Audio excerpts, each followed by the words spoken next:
Hi everyone, another Monday. So I'm going to do a book that I really liked. That I just finished. Like it's super awesome. And I know I did that like really angry Kindle rant, and I'm sorry if I came off fairly harsh, but I was getting very fed up with reactions to the Pottermore announcement. I was really tired. I had stayed up all night for Pottermore announcement, and I was happy with it, but I was getting really fed up with the like angry people who were like, I wanted another book, and like the disappointment and the people complaining about ebooks, and it was just becoming I was just like tired and annoyed, and it had been kind of a like crappy day, and I just made that rant, and it was harsh, I know, but I don't take back anything I said. I could have probably said it a bit nicer, but I do believe in everything I said, and obviously Abby and I both have Kindles, and I had said that I was going to review a Kindle book, and I am today. Now, a little backstory. I don't. In my intro, I mentioned that I'm a huge Romanov fan, but in my last video, I mentioned I really hate historical fiction. So today, I'm reviewing a historical fiction Romanov book. So, oops. Well, I don't hate all historical fiction. I hate mostly inaccurate historical fiction, and it's a bit different with this one. This book is called The Lost Crown by Sarah Miller, and to give you a little backstory about who Sarah Miller is that I kind of know, and also like how I got into the Romanovs and why I know about this book. When I was little, Anastasia, the Don Bluth, the 20th Century Fox cartoon was my favorite movie. I watched it every day. I still to this day can sing most of the soundtrack. Like, that's it. So when I was 12, it was the summer before 7th grade, and I was watching Anastasia because I was like, oh, nostalgia. And so I decided to Google Anastasia, and I came across this site, and it was in the point of view of Anastasia and had all these pictures and this information, and I was like, who are these girls, who are Olga, Maria, Tatiana, who's Alexei, who is all of this? I only knew Anastasia, and I was like, that girl looks nothing like the girl in the movie. Like, I was like, what is going on? Who's Anna Anderson? All that stuff.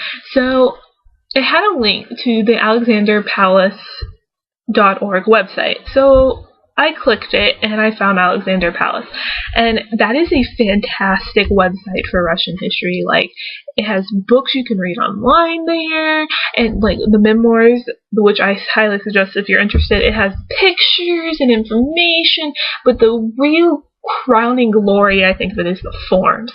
So I went to the forms, and they have forms for each of the Grand Duchesses, Alexei, Nicholas, and Alexandra, plus like a couple of other big names had their own forms, but then they also had our boards, I guess, and then they had like branches of the Romanov family have their own boards, and then they have boards for every single like country that has royal people, like a royal family, and like so they have French royalty board, and they have an English, like the Tudors board and the Windsors board. Like, it is awesome. It's a wealth of information and tons of pictures, and it's just awesome. And so I just started reading, and one of the really prevalent board members, like, who posts a lot, is Sarah Miller, and she had so much information and so many pictures, and I was amazed, and I like recognized her, and I don't post on the forum because I'm scared. I'm really young compared to a lot of the people on there, and it's very slow moving, but it still has a lot of information. It's never boring. And I save pictures and all that stuff. But so one day I was browsing through on a whim just because I was bored, and like whenever I'm bored I just immediately go to those forums and see if there's any new information or pictures or whatever. And I had just gotten the new laptop, and I had lost all my Romanov pictures, so I was going and like resaving them in my spare time. And I saw on her signature it said The Lost Crown, and I clicked the link, and it linked to what it was about, and then I looked on Amazon, and I pre-ordered it for the Kindle, and it downloaded the day it came out, and like, I was like, yeah, exciting, and so that's how I started. So that's a little bit of background. That's how I found out about it. And I really liked it. So as you can see, it's about it's a Romanov book, and it's from the point of view of Olga, Tatiana, Maria, and Anastasia, the 4 Grand Duchesses, who were known as OTMA. That's how they signed together. That's what they were kind of called as a group.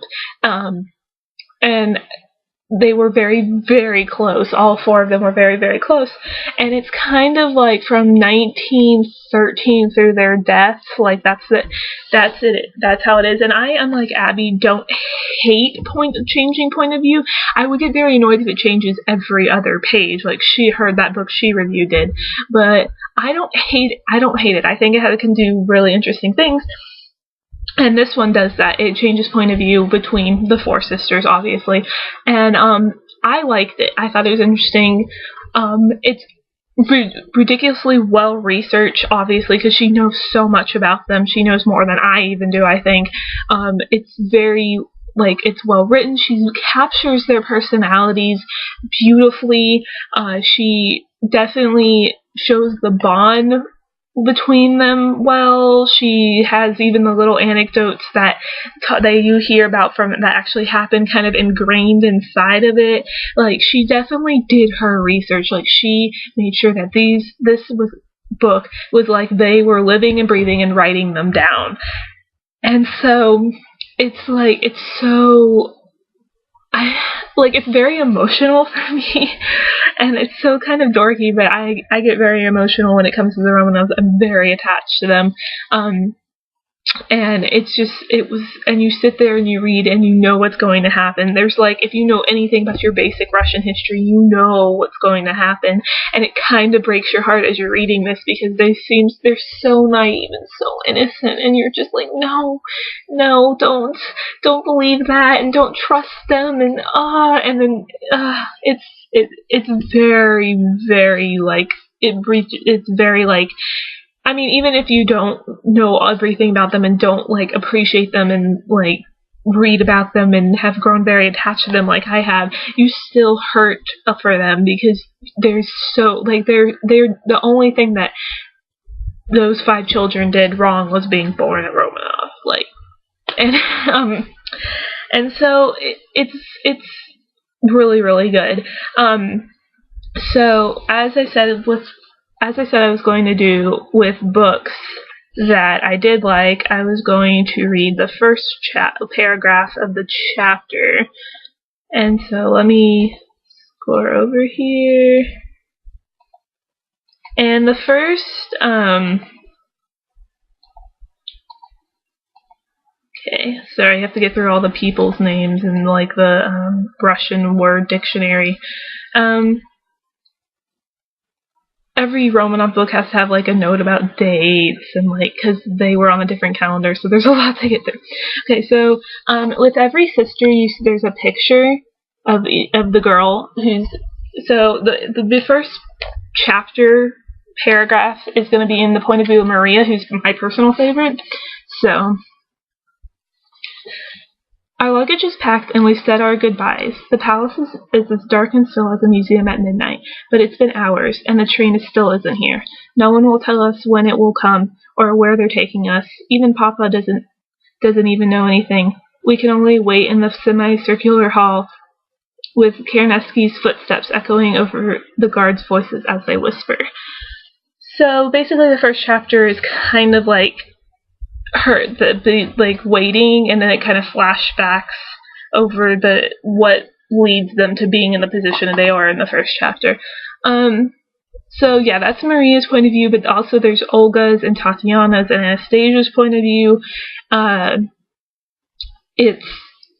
it's just like you can tell the difference. Like, you know, she really made sure that each character, like what she wrote she wrote in their point of view, it stayed true to the character. Anastasia's is very like kind of funny, and she makes snide little comments, but also at the same time she's very loving, and she tries to make everybody laugh. And Olga's is a bit more melancholy, and Tatiana's is a bit more like stern and like we need to do this and this, and like she's just trying to stay strong. And Maria's is very emotional and like trying to sort through her thoughts and stuff. And so it's just very it's really well done, guys. If you're gonna read a historical fiction, read The Lost Crown. Like, historical fictions rarely are so well done, and I like truly think that this was done with love and appreciation for who these people were, and that's why it's so good. Like, don't read Philippa Gregory, don't read this book, read this historical fiction. It is so good. Like, I cannot praise it anymore. It is a really fantastic book. I mean, it's just basically going through the war and like what happened to them through the revolution and all that stuff. And so as we're trying to say spoiler free, I can't really say all that much, even though this is kind of basic information. But really, really do read The Lost Crown. It's fantastic. It's by Sarah Miller. I totally, totally, totally support it. It is so good. If you hate Kindles, don't buy it. Order it on Amazon in paperback or hardcover or whatever you want to do, but it's really good. So that's all I have to say. I'll see you guys Monday, and I'll try to do a book. Try not to do another book I like. I know I've been doing a lot of those, and Abby's been doing more she doesn't like, so I'll try to bounce it out.